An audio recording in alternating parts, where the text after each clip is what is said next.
अब देखो यार, अगर तुम लोग कोडी रोड्स के फैन हो तो ये वीडियो तुम्हारे लिए होने वाली है, क्योंकि गाइस कोडी रोड्स ने एडब्ल्यू को लेकर एक और कंट्रोवर्शियल स्टेटमेंट दे दिया है। एडब्ल्यू और आरओएच के ब्रांड स्प्लिट को लेकर बैक स्टेज से बहुत ही बड़ी अपडेट आ चुकी है। एडब्ल्यू में ब्रिट बेकर के रिटर्न को लेकर ब्रिट बेकर का बहुत ही बड़ा स्टेटमेंट आ रहा है। तो गाइस वहीं एडब्ल्यू के कल होने वाले डायनामाइट शो के ऊपर हमें यहाँ पर क्या कुछ चीजें देखने को मिलेंगी, इसको लेकर हम इस वीडियो पर बात करेंगे। तो गाइस चलिए बिना किसी देरी के शुरू करते हैं इस वीडियो को। और सबसे पहले बात करेंगे अमेरिकन नाइटमेयर कोडी रोड्स की। वेल गाइस, ये बात तो मैं कल की वीडियो में आपको ऑलरेडी बता चुका हूँ कि कोडी रोड्स ने रिसेंटली उनके इंटरव्यू के अंदर एडब्ल्यू कंपनी को लेकर काफी सारी बातें की, जहां पर कोडी के इंटरव्यू के अंदर कोडी रोड्स ने यंग बक्स को लेकर भी कुछ उल्टी सीधी बातें की। और कोडी ने ये कहा था कि यंग बक्स के बुक में यंग बक्स ने ये कहा है कि कोडी को एडब्ल्यू में आखिरी बार साइन किया गया था, जिस चीज को लेकर कोडी यंग बक्स से काफी नाराज है। और इसके साथ साथ कोडी ने इंटरव्यू में ये भी कहा था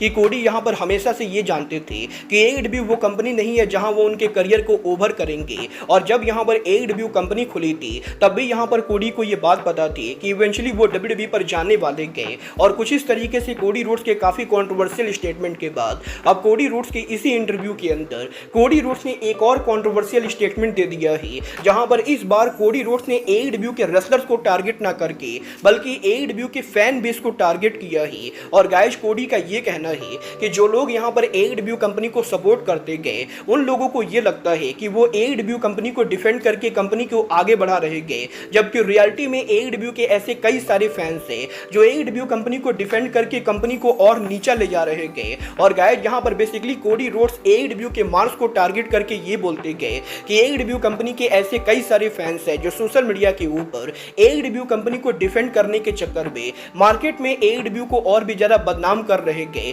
और कुछ इस तरीके से यहां पर कोडी रोड्स का ये कहना है कि एडब्ल्यू के कई सारे फैंस के वजह से दूसरे लोग एडब्ल्यू को फॉलो नहीं करते गए। और यही कोडी के इस बेहुदा स्टेटमेंट के बाद अब सोशल मीडिया के ऊपर एडब्ल्यू के मार्क्स पूरी तरह से पागल हो चुके गए। और कोडी रोड्स को सुबह से ही सोशल मीडिया के ऊपर लगातार काफी सारी गालियां मिल रही गए। वेल कोडी रोड्स को काफी ज्यादा हेट मिलने के बाद कोडी रोड्स के अनदर क्लोज फ्रेंड और एडब्ल्यू के वाइस प्रेसिडेंट क्यूटी मार्शल अब कोडी रोड्स के सपोर्ट में उतर चुके गए, जहां पर क्यूटी मार्शल सोशल मीडिया के ऊपर कोडी रोड्स को सपोर्ट करते हुए एक ट्वीट करते गए। और उस ट्वीट के अंदर कोडी रोड्स को सपोर्ट करके क्यूटी मार्शल ये कहते गए कि अगर यहां पर एडब्ल्यू के किसी भी फैन को कोडी रोड्स की स्टेटमेंट और बातें गलत लग रही गए तो एडब्ल्यू के फैंस को इंटरव्यूअर से ये रिक्वेस्ट करना चाहिए कि जब भी कोडी उनका कोई इंटरव्यू दे तो उनसे एडब्ल्यू को लेकर सवाल ना पूछे जाए। और गाइस कोडी रोड्स यहां पर इंटरव्यू के अंदर एडब्ल्यू कंपनी को लेकर बातें तभी करते गए जब सामने से इंटरव्यूअर के द्वारा कोडी रोड्स से एडब्ल्यू को लेकर कोई बातें पूछी जाती गए।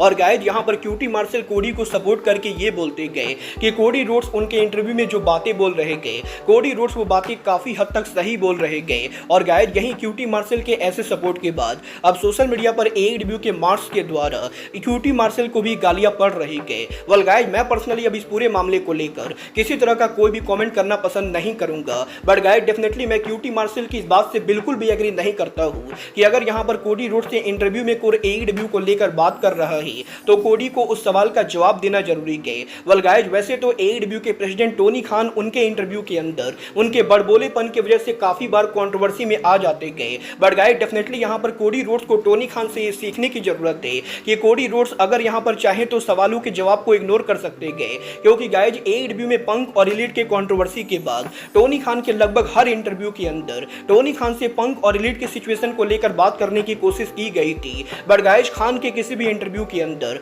टोनी खान ने कभी भी यहां पर पंक और एलिट के कंट्रोवर्सी को लेकर डायरेक्टली यहां पर कोई भी स्टेटमेंट नहीं दिया। और वैसे तो टोनी खान काफी बार काफी फालतू की बातें करते गए, बट गाइस डेफिनेटली यहां पर यह चीज कोडी को टोनी खान से सीखने की जरूरत है कि वो भी अगर चाहे तो सवालों को इग्नोर कर सकते गए। और गाइस अगर यहां पर कोडी एडब्ल्यू के सवालों को इग्नोर ना करके बल्कि एडब्ल्यू के फैन बेस को टारगेट करेंगे तो गाइस कोडी को डेफिनेटली गालियों के लिए भी तैयार रहना चाहिए, क्योंकि गाइस एडब्ल्यू के मार्क्स तो चुप नहीं बैठने वाले गए। वेल गाइस ये तो बात ही कोडी रोड्स के अनदर कंट्रोवर्शियल स्टेटमेंट की, बट गाइस चलिए फिलहाल आगे बढ़ते हैं और बात करते हैं ब्रिट बेकर के एडब्ल्यू में रिटर्न सिचुएशन की। वेल गाइस 2 हफ्तों पहले ब्रिट बेकर के एडब्ल्यू पर रिटर्न होने के बाद अब ये तो बिल्कुल ही क्लियर हो चुका है कि ब्रिट बेकर यहां पर एडब्ल्यू के ऑल इन के ऊपर हमें यहां पर मर्सिडीज मोन को चैलेंज करती हुई दिखाई देंगी। और यहीं ब्रिट बेकर के इस रिटर्न को लेकर बेकर का काफी बड़ा स्टेटमेंट आ रहा है, जहां पर ब्रिट बेकर बेकर का ये कहना है कि एक साल पहले जब ब्रिट बेकर एडब्ल्यू के टेलीविजन से ऑफ गई थी तो गाइज उसके बाद पिछले एक सालों के अंदर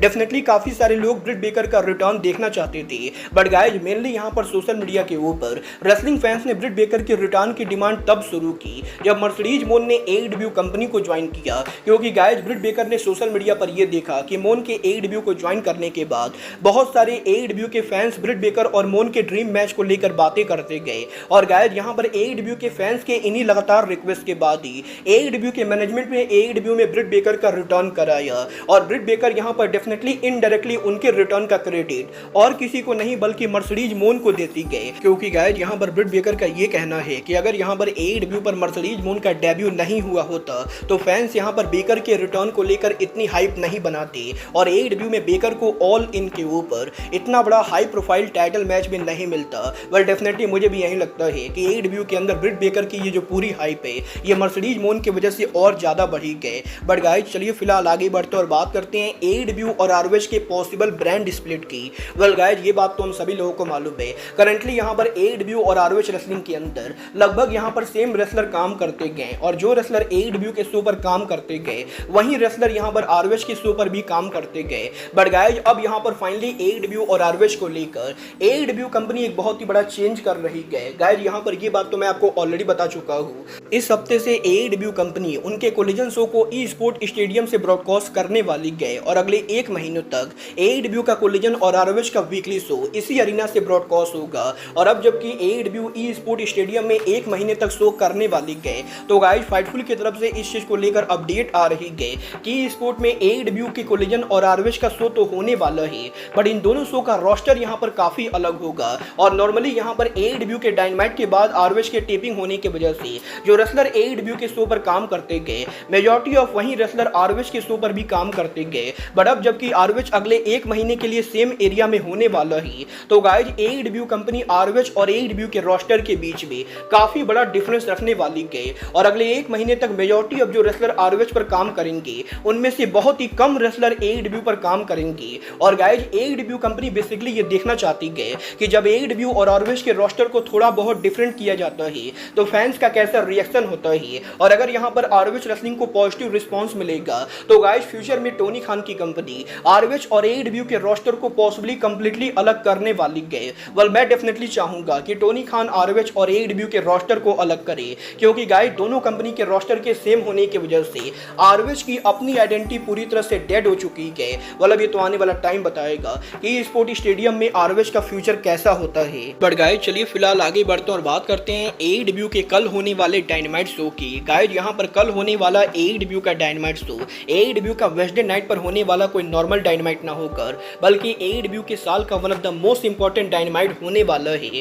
क्योंकि ये डायनामाइट एडब्ल्यू का 250 स्पेशल डायनामाइट शो होगा। और गाइज एडब्ल्यू के 250 एपिसोड कंप्लीट करने के बाद कल यहाँ पर डायनामाइट के ऊपर टोनी खान ने ऑलरेडी काफी सारी बड़ी चीजें बुक की है। बट गाइज यहाँ पर काफी सारा हाइप होने के बाद भी ये शो टिकट सेल के मामले में फ्लॉप होने वाला है। गाइज यहाँ पर कल एडब्ल्यू कंपनी एडब्ल्यू के डायनामाइट शो को हमें यहाँ पर नॉर्थ लिटिल रॉक से करती हुई दिखाई देगी, जहां पर सिमॉन्स बैंक अरीना के अंदर एडब्ल्यू के कल होने वाले डायनामाइट शो की ओवरऑल कैपेसिटी एडब्ल्यू कंपनी ने करीबन 3249 के बराबर रखी गए, जहां पर 3249 टिकट में से एडब्ल्यू कंपनी अभी तक 2700 टिकट सोल्ड आउट कर पाई गए। और अभी यहां पर एडब्ल्यू के लिटिल रॉक डायनामाइट शो के ऊपर करीबन 550 से ज्यादा टिकट सोल्ड आउट करना बाकी गए, जो कि मेरे हिसाब से अगर सोल्ड आउट हो भी जाता है तब भी यहां पर अटेंडेंस के मामले में ये शो मेरे ओपिनियन में बड़ा फ्लॉप माना जाएगा, क्योंकि ये यहाँ पर एडब्ल्यू का एक बहुत ही बड़ा डायनामाइट है और इस शो के ऊपर मात्र 3000 लोगों का होना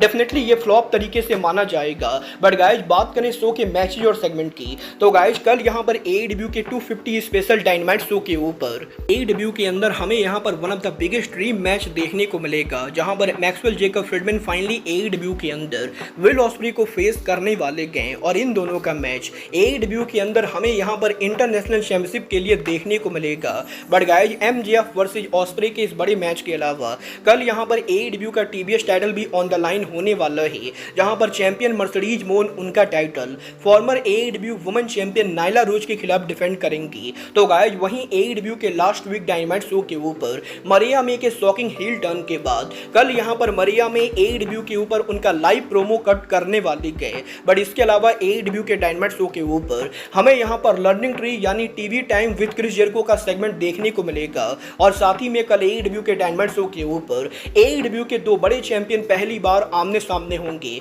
जब यहाँ पर AEW के continental champion the Rainmaker Kazuchika Okada AEW के वर्ल्ड चैंपियन स्वर्ग को फेस करेंगे। कल देखना बहुत ही दिलचस्प होने वाला है। AEW के डायनामाइट पर इन बड़े मैसेज के अलावा टोनी खान की कंपनी कल डायनामाइट के ऊपर क्या कुछ करती गए। बट गाइज फिलहाल के लिए अब आज के इस वीडियो में बस इतना ही। मैं मिलता हूँ आपसे अपने अगले वीडियो में। बट गाइज तब तक के लिए goodbye, good night and bang.